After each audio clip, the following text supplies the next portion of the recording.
Hello everyone, this is Orlando from A Collector's Dream. And today I'm going to follow up on on a video that I did on the rookie cards from the 70s that I felt were cards that you should have in your collection.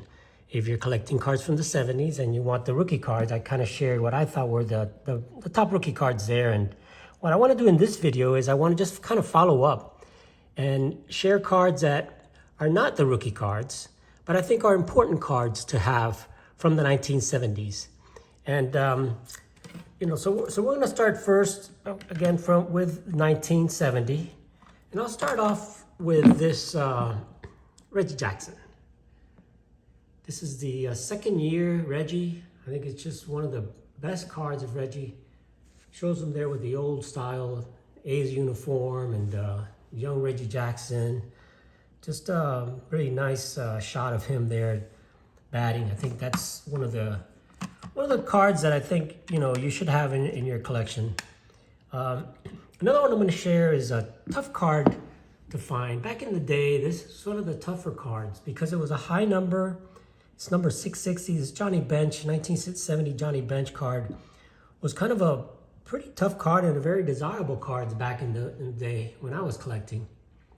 Johnny Bench was popular still, very popular.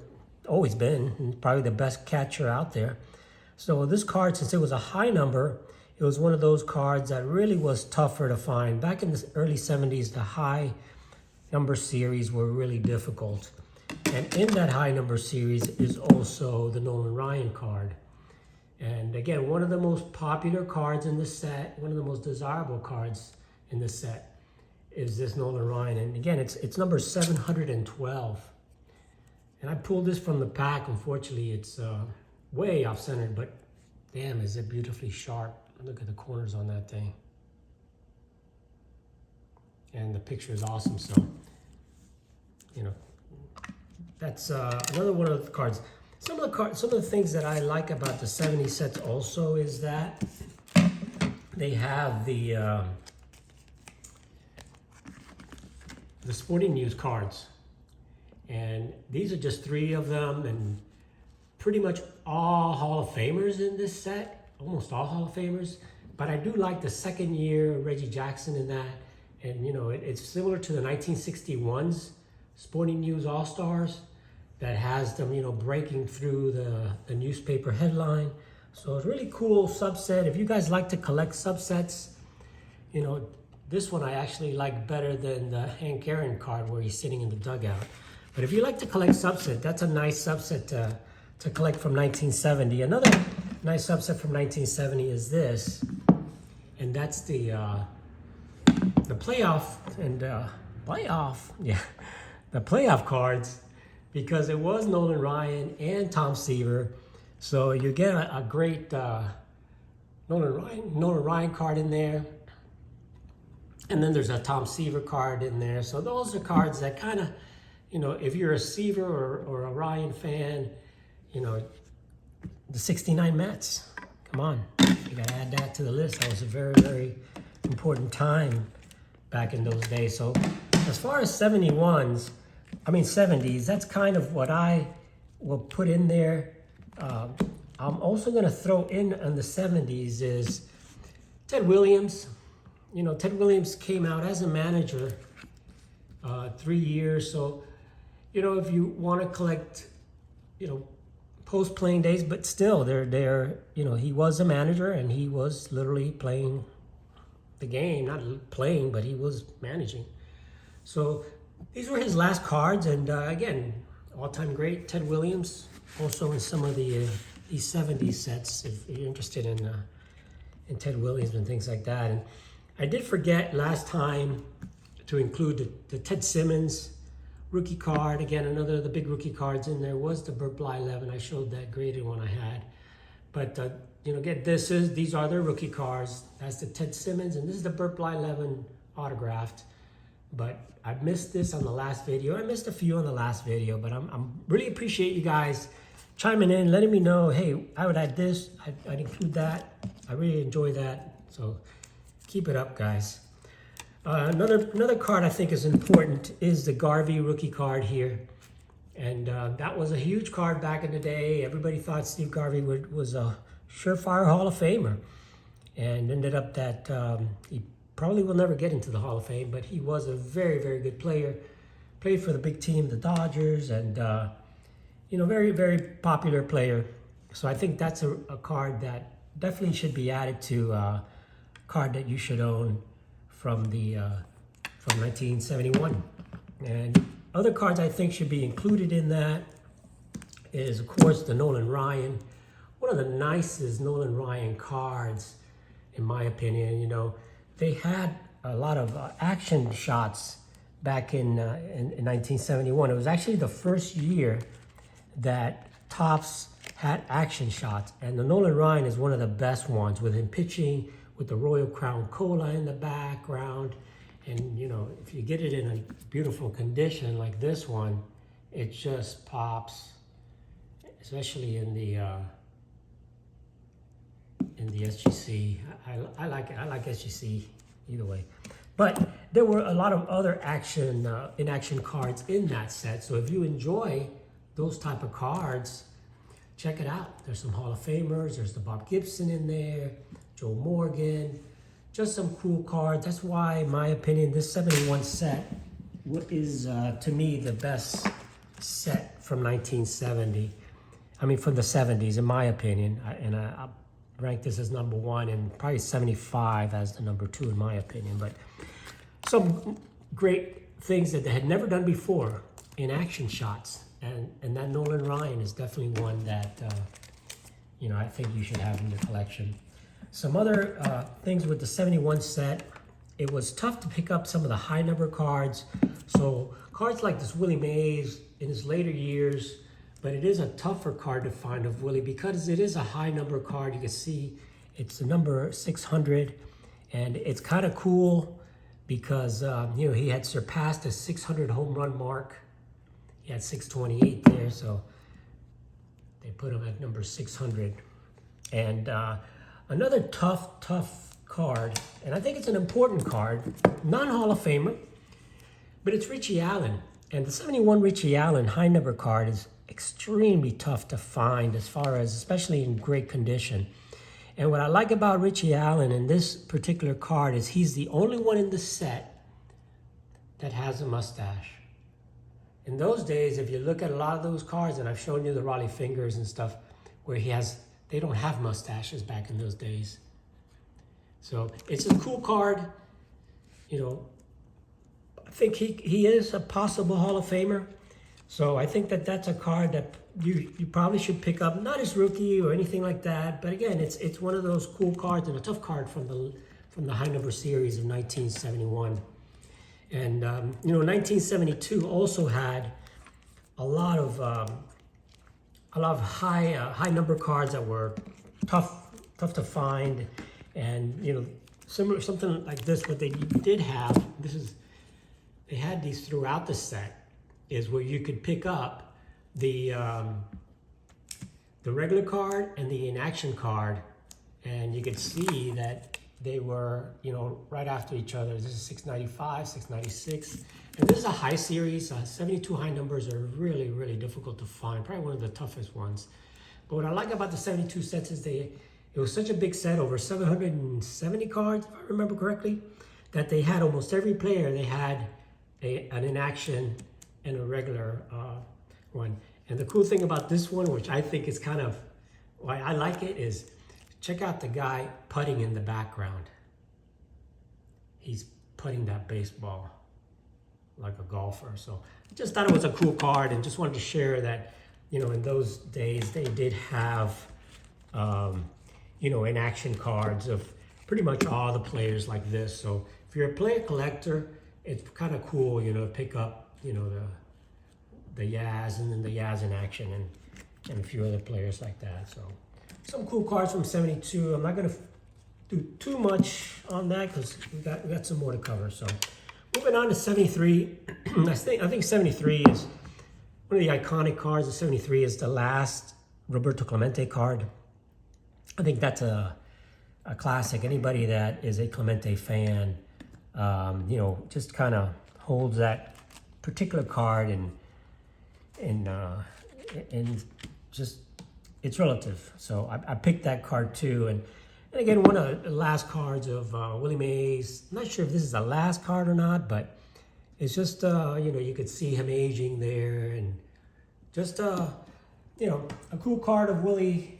I just think that you know, even the last year's cards, not just first year's cards, are kind of important. So this is one of those last year cards. 73, I think one of the key cards that I like is the #1 card in 1973 set. And that's the one that has the Babe Ruth, Hank Aaron, Willie Mays, the all-time home run leaders. You can see Hank Aaron was getting close to beating him, and Willie was still playing in those days, as you just saw. So the following year, 74, is when they created the Hank Aaron card. And I showed you that on the last video, so I'm not going to try to replay cards too much here. But I think this is an important card. And it's the last card that shows Babe Ruth as the home run leader, all-time home run leader. So that's I think that's a 73 card that is worth looking at there. And 74, let's see where we're at here. Where am I at? Okay, 74. I think that one of the main cards there is the Mike Schmidt rookie card. I mean not rookie card, the second year card. Sorry, second year of Mike Schmidt. I think that again is an important card because it finally shows him by himself. Remember, his rookie card is a 3-person card, and here he is by himself, his first solo card from Topps. So I think this 73 Schmidt is an important card. 74 Schmidt is an important card. The other thing about the 74s is at the end of the set, they had traded cards. So they ended up putting there, I'm a little confused over here. Hold on a second here. Sorry, guys. That's the 72 card. So going back to 72 before I move to 73. I forgot that the 72 they had traded. So at the end of the set, the high number, 751, was the first traded set. In there, you're going to find cards like Steve Carlton, you have Frank Robinson, you have Joe Morgan, and other players that were traded right during the season or at the end of the season. So you have traded cards also in the 72 set. So now we'll move into 73. You got the Mike Schmidt, second year, one of important card, and you have some kind of error cards there, considered error cards, but they're not. Short printed cards where you had the San Diego team, which was going to move to Washington. So they have cards of some of the players like Willie McCovey in San Diego and in Washington. So that's something a little bit, just kind of to share as far as the 74 set. And again, you're going to have a lot of other Hall of Famers and all that in the 74 set, but I thought those were two kind of things to of note of that particular set, the 74 set. The 75 set, I think the first card of the set, just like we talked about the in the 73, now you've got the 75 where Hank Aaron actually, it sets the mark. And I showed the other one where it has another Hank Aaron. Hank Aaron appeared in the #1 card for a few years here with Topps because of this home run record. So I think this #1 card in the 75 set is an important card. And it just shows that he set the home run mark. And that's a cool card to own from 75. Another 75 card that is important is the Nolan Ryan, always one of the top cards, one of the desirable cards in the set. Of course, the cards in that set, which I showed in the earlier video, are the Brett and Yount rookie and stuff like that. But I wanted to, just show cards other than those two that I think are worth collecting. So there's a lot more. I'm just going to kind of rush through there. One thing with the 75 set, there's two versions of it. There's the regular and the mini. Mini's a little less produced. So, if you're interested in that, I stick with the regular size, but I do have some minis. If you guys just showing you an option of what they did back in 1975, when they actually had minis. So moving on to 1976, and I think some of the main. Sorry about that. Dropping them again. 76, #1 card, Hank Aaron, and this time he set the most runs batted in lifetime record. And this is the one where he breaks the record for that. And that's the #1 card for 76. Again, another celebratory card for Hank Aaron. I think these are important cards to have in your collection if you don't have them already. And, you know, and again, 76 is important. You know, Nolan Ryan throughout the 70s is going to be one of the most popular figures, one of the most popular cards in the entire, you know, during the 70s. It's pretty much Nolan Ryan, you know, because his rookie card is in the late 60s. And other cards to look at again are the Brett, the second year Brett, and you have the second year Yount also, which I just didn't really pull it out right now. But you know, those are two more cards to look at. You know, the Ryan, the Brett, and the Yount I'd include for the 1976. 1977. Oh, let me include this, and I just kind of want to throw this in there. This is really a card an odd card. This is from the, what is it, 76? So this is the traded set, and they actually, for the first times, they actually did they were inserted, but they weren't part of the set because they were assigned a T. So this is 74T. So it's part of the 76 set, but it's the traded set. They were found in the later packs. And I picked the Oscar Gamble just because of the hair. Gotta admit it. Just a classic card from the late 70s that I enjoy. But just wanted to share that they did have a traded set back in those years. So 77, I forgot to show the Dale Murphy rookie card, and you know, everybody called me out on that, and yes, you're right, completely right. Forgot that, should have shown that. You know, a few other ones I should have shown too. There's the Whitaker and all that stuff, but you know, there's, you know, the comments said it all. Other stuff around that era here, in the 1978, it is the Jack Morris also. I don't think I showed that in the last one, but the Jack Morris rookie card needs to be included in 78. And I'll throw in the Andre Dawson second year rookie cup. You know, I think that's also a cool card to own from the late 70s. Video's getting a little long, so let me go ahead and just a couple other things real quick I just wanted to share. You know, the 70s has a lot of cool stuff, you know, like cards like this that has, you know, Babe Ruth, Ty Cobb, all different types of old-time Hall of Famers. It got record holder cards that has, you know, Walter Johnson, Nolan Ryan. You have some that have, you know, all different combinations of old and new, you know, Christy Mathewson and all that stuff. So cool stuff from the 70s. Just wanted to share some of those with you guys, and hoping that you enjoy me just sharing some cards that I think are kind of important from that era, and wanted to share some of those with you guys. So thanks again, guys. And like I say, leave me some comments. You know, that's really what I want to hear from you guys. You know, what do you guys think? Are there some cards you'd like to add to this? Are these cards that you guys would also consider important during this era?